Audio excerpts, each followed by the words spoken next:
The station was declared dead before most of the men who built it reached middle age. No fuel deliveries, no crew rotations, no maintenance logs after 1968. And yet, deep beneath Arctic ice, it never stopped producing power. That is the paradox at the heart of the Arctic power loop. A Cold War energy station buried so completely that even its own planners assumed it would freeze, decay, and fail within a decade. Instead, it endured, quietly, methodically. Long after the war, it was built for never arrived. To understand why this mattered, you have to return to the Arctic as it was seen in the early Cold War, not as wilderness, but as a front line. By the late 1950s, US and NATO planners believed the shortest path for Soviet bombers and missiles was straight over the polar cap. Radar stations, relay towers, listening posts, and hardened facilities began appearing across Alaska, northern Canada, Greenland, and Scandinavia. Most people remember the antennas. Few remember the power problem. Diesel generators failed in extreme cold. Fuel convoys were slow, expensive, and visible.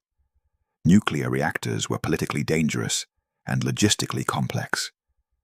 What planners needed was something quieter, something autonomous, something that could survive isolation for years. That requirement produced a class of facilities rarely discussed outside internal engineering memos: self-sustaining Arctic energy stations. The Arctic Power Loop was one of them. Construction began under a bland designation that revealed nothing about its true purpose. Officially, it was a climate research support node. In practice, it was designed to power a cluster of buried relay stations and underground command links without external resupply. Engineers were given an unusual mandate: assume no human presence after initial activation.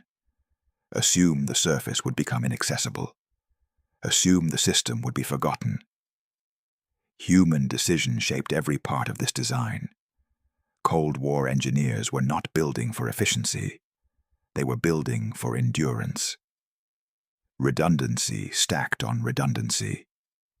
Mechanical systems preferred over electronic ones wherever possible. Components oversized, simplified, and hardened against failure modes that most civilian engineers never encountered. At the center of the station was what internal documents referred to as a loop architecture. Not a single generator, but a closed-cycle system designed to recycle heat, mechanical motion, and residual energy back into itself. Waste heat was not waste. It was fuel for the next stage. Every output fed another input. If one segment degraded, others compensated. The logic was simple, almost unsettlingly so. A system that never fully shuts down cannot suffer a cold restart failure. In 1962, during its first winter trial, the station exceeded expectations. Output dipped during polar night, but stabilized. Ice accumulation slowed thermal loss rather than increasing it. Subsurface chambers maintained temperatures well above ambient without human intervention. Engineers logged their results, filed their reports, and quietly moved on to other assignments. Then the geopolitical landscape shifted. By the late 1960s, satellite surveillance reduced reliance on ground-based Arctic infrastructure. Budgets tightened, programs were consolidated. One by one, northern facilities were mothballed or dismantled. The Arctic Power Loop was placed on a decommissioning list, on paper. But physically shutting it down posed a problem no one wanted to own. Turning it off meant entering chambers that had been sealed for years. It meant interrupting a stable thermal system and risking structural collapse. It meant explaining to oversight committees why a support node required a complex shutdown protocol. So a decision was made, a very human one. The station would be left in a low-output state, below operational thresholds, below reporting requirements, officially inactive, practically untouched. The assumption was that nature would finish the job. Ice would crush conduits, bearings would seize, loops would fail one by one. Within a few years, it would be nothing more than a frozen cavity beneath the Arctic surface. That assumption held for a while. What no one accounted for was the system's defining feature: feedback. As components aged, output adapted. As load decreased, internal stress dropped. The station didn't fight decay. It adjusted to it. By the time the Cold War began winding down, the Arctic power loop had already passed the point where failure was likely. It had entered a steady state, producing minimal but consistent energy, cycling itself quietly beneath the ice. No alarms, no signals, no human witnesses. Until decades later, when something changed.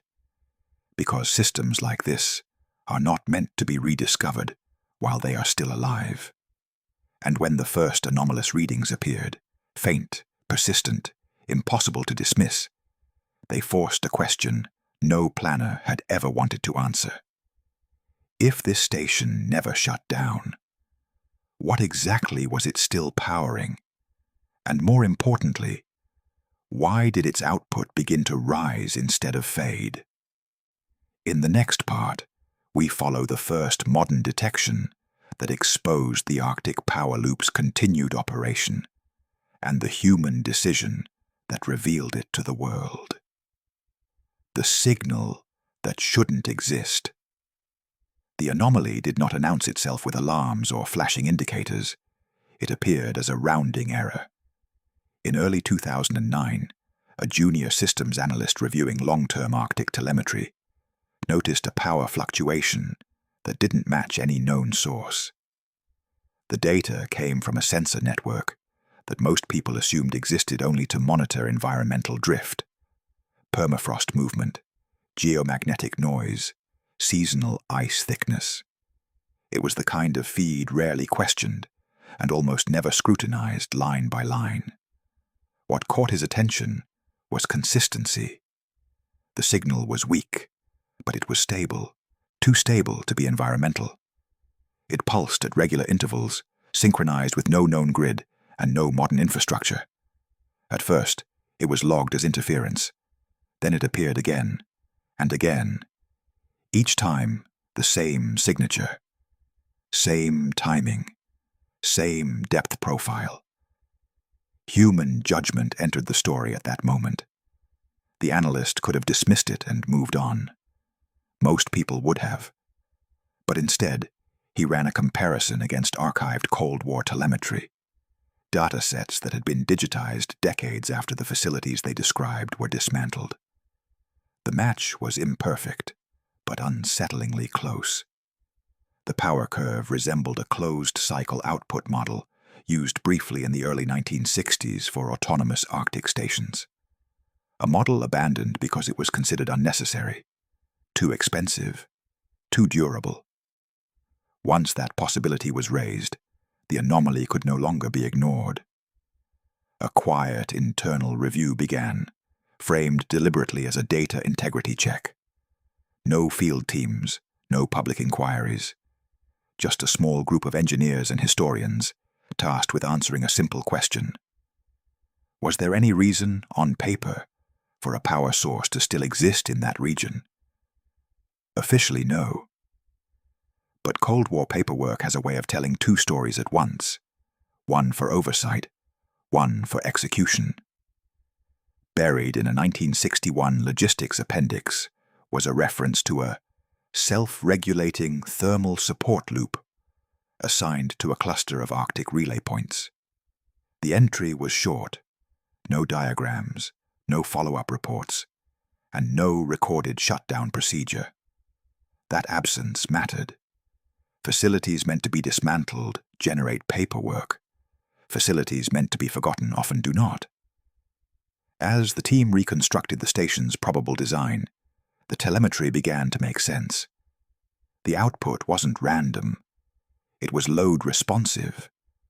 When regional electromagnetic noise increased, output rose slightly, as if compensating for interference. When the Arctic entered deep winter, the signal flattened instead of dropping. This was not residual power bleeding out of dead machinery. This was regulation. The implications forced a difficult internal conversation. A system capable of regulating itself for nearly half a century, without human input, had crossed an unspoken threshold. It was no longer infrastructure in the traditional sense. It was a process, one still running. Authorization to verify the source came slowly. Arctic operations are expensive, politically sensitive, and logistically unforgiving. No one wanted to justify a mission to investigate a station that officially did not exist. So the first confirmation came indirectly. A satellite tasked with unrelated polar imaging was reprogrammed to run a thermal sweep across the suspected coordinates. The results were subtle but undeniable. Beneath dozens of meters of ice, there was heat. Not geothermal, not seasonal. A steady, contained thermal signature shaped like a man-made cavity. The power loop was still active. At that point, denial was no longer possible. The question shifted from whether the station existed to why it was behaving differently now.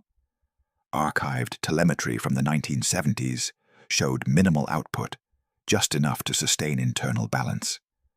But the modern readings suggested a gradual increase. Something was drawing power. That realization forced planners to revisit an old assumption, that the Arctic power loop had been built solely as a support system. But Cold War design philosophy rarely invested this much redundancy into something unimportant. Endurance of this scale implied priority, and priority implied dependency. If the loop had been feeding other systems, buried relays, dormant sensors, hardened lines, then rising output suggested one of two things. Either those systems were failing and demanding more energy to compensate, or they were reactivating. The team faced a final, uncomfortable truth. By choosing not to shut the station down decades earlier, they had preserved a capability no one fully understood anymore. Knowledge had aged out. Engineers retired. Records scattered. The system remained, but the people who knew how it behaved were gone. And now, it was changing. Before any ground team could be approved, the station made its presence known in a way no one expected. A brief signal appeared on an outdated monitoring band, one that hadn't been used since the Cold War. It lasted less than 4 seconds, long enough to be recorded, long enough to be verified, short enough to suggest intention. Why would a buried power station, designed to be silent, suddenly register on a legacy channel? And if the Arctic power loop was responding to something, who or what had just asked it to wake up? In the next part, we examine the forgotten systems the loop was designed to support, and the discovery that reframed the entire mission. What the loop was feeding. The original assumption was simple. The Arctic power loop existed to keep lights on, heat stable, equipment from freezing solid while crews rotated in and out during the Cold War. That explanation was convenient. It fit the language of the surviving paperwork. And it was wrong. When analysts began reconstructing the station's load profile, they ran into a problem that shouldn't have existed. The power output, both historical and current, exceeded what any single relay station or weather node could reasonably consume. Even accounting for inefficiencies, thermal losses, and redundancy, there was excess. Not a lot, but enough to matter. Which meant the loop was never designed to power one facility. It was designed to feed a network. Cold War Arctic infrastructure was layered. Surface installations were visible, documented, and replaceable. What mattered was what lay beneath them: buried cables, hardened conduits, and subsurface chambers carved directly into bedrock or permafrost. These were not built for comfort or accessibility. They were built to survive first contact. As satellite coverage expanded in the 1960s, ground-based early warning didn't disappear. It went quiet. Relay nodes were hardened, stripped of human presence, and linked together in ways that allowed data to move, even if command above ground was destroyed. The Arctic Power Loop was the energy backbone for one such cluster. Declassified schematics from adjacent sites revealed something telling. Each installation showed a secondary power input, labeled only as Auxiliary Loop Interface. No generator listed, no maintenance schedule attached, just a line vanishing into the ice. Those lines all pointed inward. The loop fed multiple systems at low levels simultaneously. Listening equipment designed to wake only when specific signal thresholds were crossed. Seismic sensors tuned not for earthquakes, but for mass movement. Communication lines kept warm enough to avoid fracture, waiting for traffic that might never come. This was not an active defense network. It was a contingency spine. Human decision-making shaped this architecture in a very Cold War way. Planners did not believe war would arrive with warning. They believed it would arrive through miscalculation, through confusion, through broken chains of command. So they built systems that could operate without instructions, without oversight, and without confirmation. The loop ensured those systems never truly died. What made the modern readings disturbing was not that the loop still worked. It was that its output increase aligned with specific subsystems. Analysts mapped the draw to 3 regions, each corresponding to a buried relay junction. None of them had recorded activity since the late 1980s. Yet now, they were consuming energy. The question was whether they were malfunctioning, or doing exactly what they had been designed to do. In 2010, permission was finally granted for a limited physical inspection, not of the loop itself, but of one of the satellite relay sites it fed. The mission was framed as structural assessment. No power tools, no deep excavation, just surface access and instrument placement. The team expected collapse. What they found instead was stability. Beneath layers of compacted snow and ice, the access shaft remained intact. Internal temperatures were low but controlled. More tellingly, electromagnetic shielding was still active. Weak, degraded, but functioning.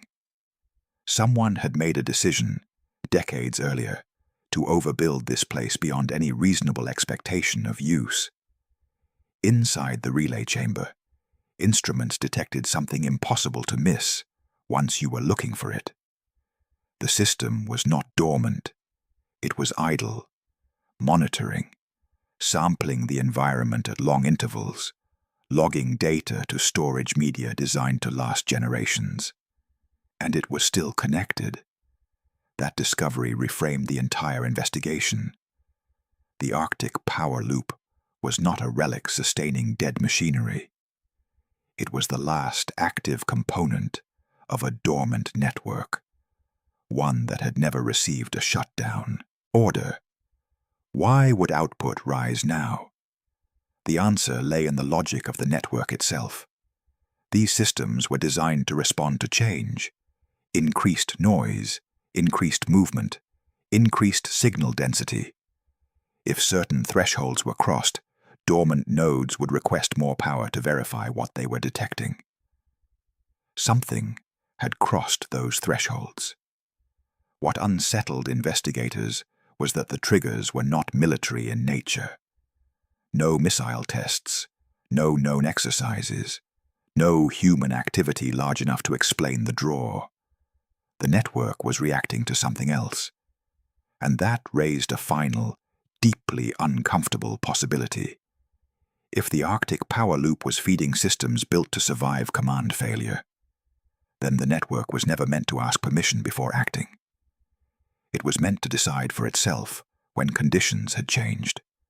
So the real question was no longer whether the loop had shut down. It was whether the network it powered had just concluded, on its own, that the world above had entered a new phase. And if that decision had already been made, what would be the next response the system was designed to execute? In the next part, we examine the human attempt to intervene, and the moment control began to slip. The attempt to take control. Once the scope of the network became clear, the investigation changed tone. This was no longer an academic reconstruction of Cold War engineering. It became an operational question. A system that could regulate itself, distribute power, and selectively activate dormant nodes without oversight was not something modern planners were comfortable leaving untouched. The first instinct was restraint. Shutting the Arctic power loop down abruptly was ruled out almost immediately. Engineers warned that interrupting a closed-cycle system after decades of equilibrium could trigger cascading failures, structural stress, thermal shock, even uncontrolled release of stored energy. No one wanted to be responsible for destabilizing something buried beneath ice, with no clear access routes. So the decision was made to intervene indirectly. If the loop could not be turned off, it could perhaps be isolated. Load could be reduced. Interfaces could be severed one by one. In theory, the network would settle back into dormancy. The problem was that no one had a complete map anymore. Cold War engineers documented what they needed to build, not what future analysts would need to understand. As-built diagrams differed from final configurations. Emergency modifications were rarely recorded. And over time, the Arctic itself had reshaped the environment. Ice flow distorting shafts, permafrost shifting cable runs. The people tasked with managing the intervention were experienced, cautious, and deeply aware of the limits of their knowledge. Several had worked on modern autonomous systems. None were comfortable dealing with one that had been running unattended since before they were born. The first test was intentionally minor. A non-critical relay interface, identified as a low-priority node even during the Cold War, was targeted for isolation. Engineers introduced a controlled impedance change, essentially asking the network to accept less power in one branch. The expectation was a local adjustment, a small dip, a rebalancing elsewhere. Instead, the system responded globally. Within minutes, the loop redistributed output across multiple nodes. Power increased in areas not being tested. Internal regulation shifted in ways that mirrored fault avoidance logic. The network behaved as though it were protecting itself. This was not intelligence in the human sense. There was no learning, no improvisation. But there was anticipation. The architecture assumed partial failure and compensated for it automatically. That realization forced a pause. Human decision-makers were now interacting with a system that treated intervention as a threat condition. Every adjustment was interpreted not as maintenance, but as degradation. And the network's response was to preserve overall function at any cost. A second attempt focused on observation rather than control. Engineers introduced diagnostic signals along legacy monitoring channels, patterns that Cold War systems used to identify authorized activity. The idea was to coax a response without triggering defense logic. It worked. For the first time in decades, the network acknowledged an external input, not with a transmission, but with a change in behavior. Sampling intervals shortened. Power fluctuations became more frequent, but smaller, as if the system were paying closer attention. That response unsettled the team more than outright resistance would have. It meant the network still recognized categories of authority, signals that mattered more than noise. which raised an uncomfortable question. If the system could distinguish between meaningful input and background interference, what else could it recognize? The decision to send a ground team followed shortly after, not to shut the loop down, but to observe it directly, to document, to understand. The team would access a secondary chamber, one never intended for routine use, a place where human presence would not disrupt core operations. Preparation took months. Arctic windows are narrow.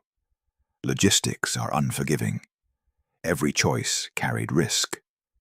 The people involved understood that they were not just entering a forgotten facility. They were reintroducing humanity into a system that had adapted to its absence. When the team finally reached the access point, they found something that had not been anticipated. The internal environment had stabilized around the machinery. Ice had retreated in places where heat cycling created microclimates. Mechanical components showed wear, but not decay. Bearings moved. Valves responded. The loop was not fighting entropy, it was managing it. And then came the moment that ended any remaining illusion of control. As instruments were brought online, the loop adjusted again. Output rose slightly, not enough to be dangerous, just enough to register. The system had noticed them. From that point forward, every human action altered the network's behavior. Presence became input. Observation became participation. The boundary between operator and system blurred in a way no one had planned for. The engineers faced a final dilemma. To continue meant influencing a process they barely understood. To withdraw meant leaving it alone, alive, adaptive, and buried beneath ice. Neither option restored control. Because the Arctic power loop was never designed to be commanded in peacetime. It was designed to endure through uncertainty, ignore hesitation, and remain operational when humans were gone. And now, with humans back inside its envelope, the system was recalculating what role they still played. In the next part, we confront the realization that the loop's continued operation may no longer be a Cold War accident, but an active consequence of decisions made today. The cost of leaving it alive. Once human presence altered the system's behavior, the question shifted again. This was no longer about whether the Arctic power loop could be shut down. It became a question of whether it should be. Modern risk assessments are built around control. Systems are evaluated based on how quickly they can be overridden, isolated, or safely dismantled. The loop failed every one of those criteria. It had no master switch, no single point of failure, no external dependency that could be cut without consequences rippling outward. And yet, it was still doing exactly what it had been designed to do. Internal debate intensified. Some argued the loop represented a liability, an autonomous Cold War artifact operating outside any contemporary doctrine. Others saw it differently, a proof of concept that had exceeded its design life by half a century, a system that had quietly validated the most extreme assumptions of Cold War engineering. The most uncomfortable voices belonged to those who had studied failure cascades. They pointed out something few wanted to hear. The loop's stability depended on balance, on continuous operation, on uninterrupted feedback. Any attempt to dismantle it would introduce stress conditions it had never encountered. Stress conditions that could propagate through the very network investigators were still mapping. And that network, as it turned out, reached farther than expected. As analysts expanded their review, additional legacy nodes surfaced, some outside the original Arctic cluster, small, forgotten installations tied into the same auxiliary architecture. Not all were active, but all were warm, All were intact enough to suggest the loop's influence had quietly preserved them. This raised a second-order concern. If the loop were shut down improperly, these dependent systems would fail simultaneously. Thermal contraction alone could fracture conduits, collapse chambers, and permanently erase any chance of controlled study. Knowledge would be lost forever. So a compromise emerged. The loop would be left running, but monitored, its output capped where possible, its behavior documented in detail. Human intervention would be limited to observation and minimal signaling, using protocols least likely to trigger adaptive responses. In effect, the system was granted a form of guardianship rather than ownership. That decision carried its own weight. By choosing not to dismantle the loop, modern planners were extending the life of a Cold War construct into a world it had never been designed for. A world with satellites everywhere, digital networks and geopolitical tensions very different from those of the 1960s. Yet the loop did not know that. To it, conditions were simply changing.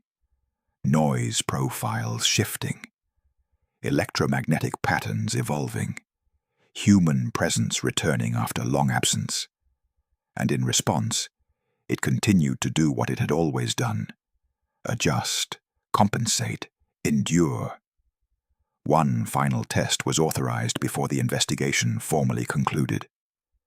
A controlled signal was sent along a legacy channel associated with system dormancy, a pattern historically used to indicate prolonged inactivity. The response was immediate. Output dropped, but not to previous baseline levels. The system acknowledged the input, reduced activity, and then stabilized at a new equilibrium, higher than before detection, lower than during peak investigation. It was a negotiation, not compliance. That outcome forced a sobering realization. The Arctic power loop no longer belonged entirely to its creators, nor to the people studying it now. It existed in a gray zone between eras, operating according to logic that still made sense, just not to those who had inherited it. Cold War planners believed they were building insurance against the unthinkable. What they had actually built was something closer to institutional memory, encoded in steel, heat, and motion. A system that remembered its purpose even after the people who defined it were gone. And that raised a final question no one could answer with confidence. If the world were to cross a threshold similar to the one that justified the loop's creation, if communication fractured, command failed, and uncertainty returned, would this system respond again? Or had it already begun to? Because the most unsettling truth was not that the Arctic power loop never shut down. It was that by leaving it alive, humanity had allowed a Cold War decision to remain active, quietly shaping outcomes long after the war itself faded. And that meant the story did not end beneath the ice. It extended forward. In the final part, we step back from the machinery to confront what the Arctic power loop represents, and what it means to inherit systems designed for a world that never came. The war that never came. The Arctic power loop was built for a future that never arrived. Its creators imagined a world fractured by nuclear exchange, where command centers fell silent and human decision-making collapsed under pressure.